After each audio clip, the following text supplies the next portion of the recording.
আজ আমি আপনাদের সঙ্গে শেয়ার করব খাসির মাংসের আলু দিয়ে লাল ঝোল। চলুন দেরি না করে রান্নাটা শুরু করে দিই। এখানে আমি 500 গ্রামের মতো খাসির মাংস নিয়েছি। এবার একটা গরম কড়াইতে পরিমাণ মতো তেল দিয়ে দিলাম 3 চামচের মতো। যেহেতু একটু লাল লাল ঝোল বানাবো একটু তেলের পরিমাণটা বেশি দিয়েছি আমি। এখানে আমি সরিষার তেল অ্যাড করেছি। এবার আমি ফোড়ন দিচ্ছি তেজপাতা, গোলমরিচ, লং, একটা শুকনো লঙ্কা আর দারচিনি আর 2টো এলাচ। ফোড়ন থেকে যখন একটা সুন্দর ফ্লেভার বের হয়ে আসবে তখন আমি এখানে পেঁয়াজ দিয়ে দেবো। এখানে আমি 2টো মিডিয়াম সাইজের পেঁয়াজকে স্লাইস করে কেটে দিয়ে দিয়েছি। পেঁয়াজটা ব্রাউন হয়ে আসা পর্যন্ত খুব ভালো করে আমি ভেজে নেব। আপনারা তো অনেকেই অনেক রকমভাবে খাসির মাংস বানিয়েছেন, কিন্তু আমি যেইভাবে বানাচ্ছি এইভাবে একবার ট্রাই করে দেখবেন। খুবই সহজভাবে একদম তাড়াতাড়ি রান্নাটা হয়েও যাবে। পেঁয়াজটা লাল করে ভাজা হয়ে যেতে মাংসগুলো আমি দিয়ে দিয়েছি। এবার মাংসগুলো খুব ভালো করে পেঁয়াজের সঙ্গে আমি কষিয়ে নিচ্ছি।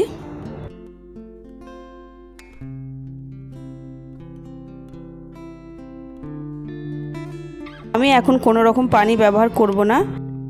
মাংসটা খুব ভালো করে পেঁয়াজের সঙ্গে ভাজা ভাজা করে নিচ্ছি। এবার আমি আদা রসুনের পেস্ট দিয়ে দিলাম আমি 1 চামচের মতো।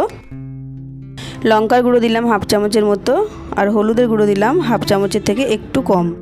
দিয়ে খুব ভালো করে মশলাগুলো কষিয়ে নিচ্ছি মাংসের সঙ্গে। আমি এখনও কোনো রকম পানি ব্যবহার করিনি। এইভাবে সমস্ত মশলা মাংসের সঙ্গে কষিয়ে নিচ্ছি। কষাতে কষাতে দেখবেন সাইড থেকে তেল ছেড়ে আসছে। দেখুন খুব ভালো করে তেল ছেড়ে আসছে। এবার আমি দিয়ে দেব ভাজা জিরের গুঁড়ো 1/2 চামচের থেকে একটু কম, আর ধনিয়ার গুঁড়ো দেব 1/2 চামচের মতো, আর দিয়ে দেব স্বাদ অনুযায়ী লবণ। এবার আমি একটু পানি অ্যাড করব, দিয়ে খুব ভালো করে আবারও মাংসটা কষিয়ে নেব।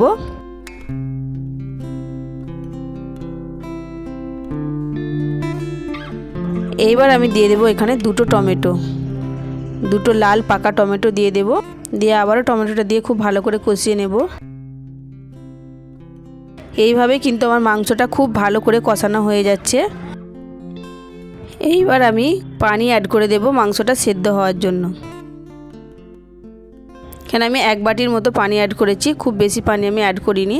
দিয়ে খুব ভালো করে নাড়াচাড়া করে নিয়ে আমি এবার ঢাকা দিয়ে দেব। এদিকে মাংসটা সেদ্ধ হতে থাক। আমি এবার আলু দিয়ে মাংসটা যেহেতু রান্না করব, এখানে আমি আলু ভেজে নিচ্ছি।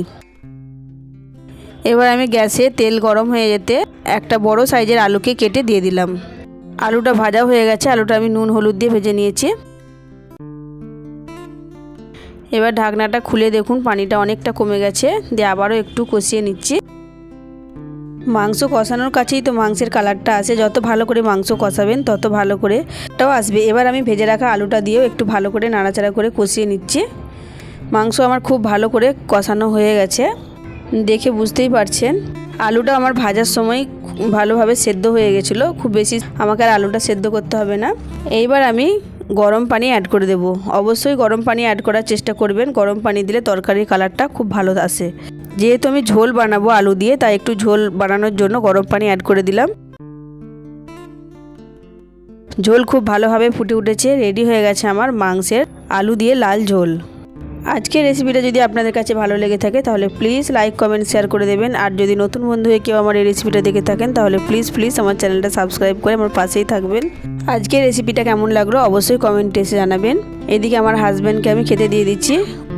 আজ তাহলে আসি বন্ধুরা, ফিরে আসবো নতুন একটা ভিডিও নিয়ে। ততক্ষণ সবাই ভালো থাকবেন, সুস্থ থাকবেন। আল্লাহ হাফিজ।